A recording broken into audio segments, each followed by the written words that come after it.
আসসালামু আলাইকুম, পবিত্র জুমা মুবারক সবাইকে। জুমার নামাজ শেষে একটি বিষয় নিয়ে আপনাদের সামনে আসলাম। বিষয়টা হচ্ছে যে ডক্টর আসিফ নজরুল, ইতিমধ্যে আপনারা ভিডিওটা সবাই দেখছেন। প্রবাসের মাটিতে কোনো একটা কান্ট্রিতে সে ভিজিটে গেল, সেইখানে কিছু কুত্তা তার চারপাশে গেউ গেউ গেউ গেউ করতেছে। এখন তাদের দাবি কি? তাদের মুখে নাকি হাড্ডি ছিল, সে হাড্ডি আসিফ নজরুলরা কেড়ে নিছে।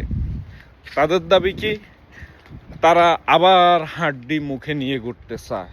এখন কুত্তারা তো ভুলে গেছে যে হাড্ডি না দিয়ে তাদেরকে লাঠি দেওয়া হয়, মাঝে মধ্যেই তাদেরকে গরম পানি মারা হয়, তাদেরকে দাওয়া দেওয়া হয়, বা আশেপাশে দেখলেই ফাঁসা বেড়ায় লাঠি দিয়ে মারা হয়, আর কুত্তারা গেউ গেউ করে চিৎকার করতে করতে পালায়।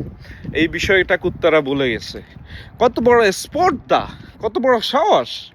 একটা লজ্জা থাকা দরকার, একটা শরম থাকা দরকার যে আজকে 17 বছর কোনো নির্বাচন নাই, কিছু নাই, তারা টানা গণতন্ত্রকে গলা টিপে হত্যা করে তারা ক্ষমতায় বসে আছে, ক্ষমতাকে জোর করে তারা বসে আছে। তারপরে এতগুলো মানুষ, গুম খুন, অর্থ লুটপাট, কোনো দেশে একটা দেশটাকে ইন্ডিয়ার হাতে তুলে দেওয়া, একটা বাংলাদেশটাকে ইন্ডিয়ার একটা প্রদেশ বানাই ফেলা, এত কিছু করার পরেও লজ্জাবোধটা থাকা দরকার। আসলে এদের কোনো লজ্জাবোধ নাই। এরা কত বড় হায়না, কত বড় জানোয়ার এরা! বলতে গেলে এদের কমন সেন্স বলতে কোনো বিষয় এদের ভিতরে নাই। আপনারা বাংলাদেশের মানুষ, আপনাদের ভিতরে একটা কমন সেন্স থাকা দরকার আছে যে আসলে এই সমস্ত হায়নারা আবার কোনো একটা সুযোগ পেলে কি করতে পারে বাংলাদেশটাকে নিয়ে। আপনাদের ভিতরে কমন সেন্সটা থাকা দরকার আছে।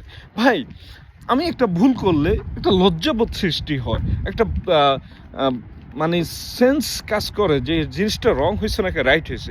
এদের ভিতরে ন্যূনতম সেই সেন্সটা নাই যে আসলে আমরা এত অপরাধ করছি, এত অপরাধ করার পরেও কোন বিবেকে, কোন জ্ঞানে আমরা আবার কোনো কিছু দাবি করি, কোনো কিছু আমরা নিয়ে কথা বলি যে তারা দেখতেছে যে শেখ হাসিনা অবৈধভাবে দীর্ঘ 16-17 বছর ক্ষমতায় বসেছিল, আবার কিভাবে আশা করে যে তারা আবার শেখ হাসিনাকে ক্ষমতায় নিয়ে আসবে, শেখ হাসিনাকে প্রধানমন্ত্রী বানাবে। আরে ভাই, ঠিক আছে, সকল বিচার আচার সব কিছু শেষে আমলিকে যদি দল হিসাবে টিকে থাকে, তোমাদের একটা প্রতিনিধি নির্বাচনে অংশগ্রহণ করবে।